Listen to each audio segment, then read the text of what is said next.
सांसद जिताया था, आम आदमी पार्टी के सांसद जीते थे, वो भारतीय जनता पार्टी चले जाते हैं। वहां पर जो एमएलए आम आदमी पार्टी के जीते थे वो भारतीय जनता पार्टी में चले जाते हैं। वो क्यों जाते हैं ये समझना पड़ेगा।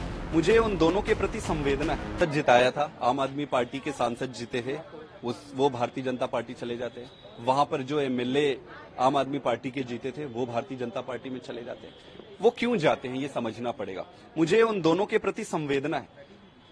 निश्चित रूप से उनके प्रति भारतीय जनता पार्टी ने षड्यंत्र किया होगा, बड़ा दबाव डाला होगा, जो भी परिस्थितियां रही होगी।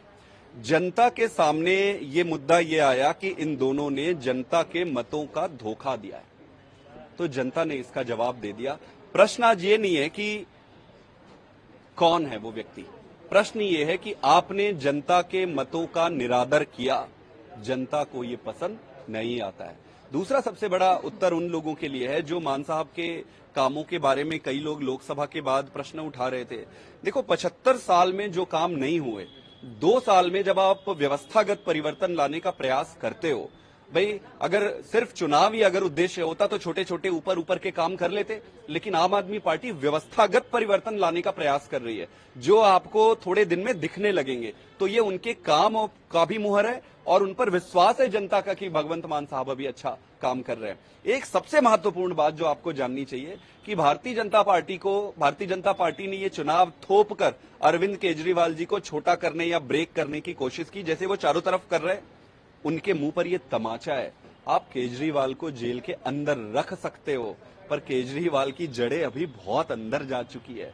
आप उसको हरा नहीं सकते। ऐसे मत करो ऐसे। देश को आगे बढ़ाना है, सारे हम सारों को एक साथ मिलकर काम करना है। कितना काम है। ऐसे चुनाव में लड़ते रहेंगे, ये आया चुनाव में लड़ा, चुनाव लड़ो। अरे काम कब करोगे? देश को आगे कब बढ़ाएंगे? तो भाजपा को भी जनता ने आशीर्वाद जो भी दिया है उसको स्वीकार करके सकारात्मक सोच के साथ काम पे लगना चाहिए। सभी सहयोगी पक्ष विपक्ष के दलों को एक साथ इकट्ठे करने चाहिए और देश के भविष्य निर्माण पे लगना चाहिए। ये गुंडागर्दी, गंदी राजनीति, घटिया राजनीति, भाषण की राजनीति, 24 घंटे भाषण, कभी फलाना भाषण, कभी ढिकमा भाषण। अरे बाहर आना पड़ेगा और भाजपा को भी ये सोचना पड़ेगा कि यार ऐसा क्या हो गया। जिस पार्टी में पहले सुराज और स्वराज की बातें कर, सही या गलत वो अलग बात है, पर बातें तो यही करते थे। अटल जी, लाल कृष्ण आडवाणी जी, इन पर बातें करते थे। आज इनका पूरा फोकस किस पे रह गया है? इसको तोड़ लो, इसको चोरी कर लो, वहां चकारी कर लो, वहां चोरी कर लो, इसको चोरी कर लो, उसको धक्का मार लो, उसको जेल में डाल दो, उसको ये कर।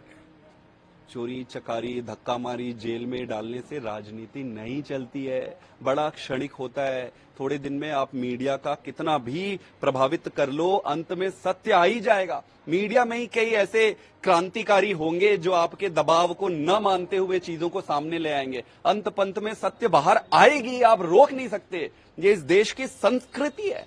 आप भारत की संस्कृति को नकार नहीं सकते, बदल नहीं सकते।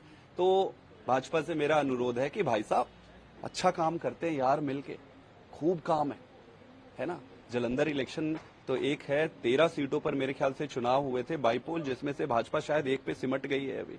तो 400 से 240, 240 से 40 का सफर चल रहा है। जितने दिन केजरीवाल जी अंदर रहेंगे 2-3 सीट रेट के हिसाब से इनके घटते जाएंगे। अब इनको तय करना है कि उनको कितने दिन रखना है।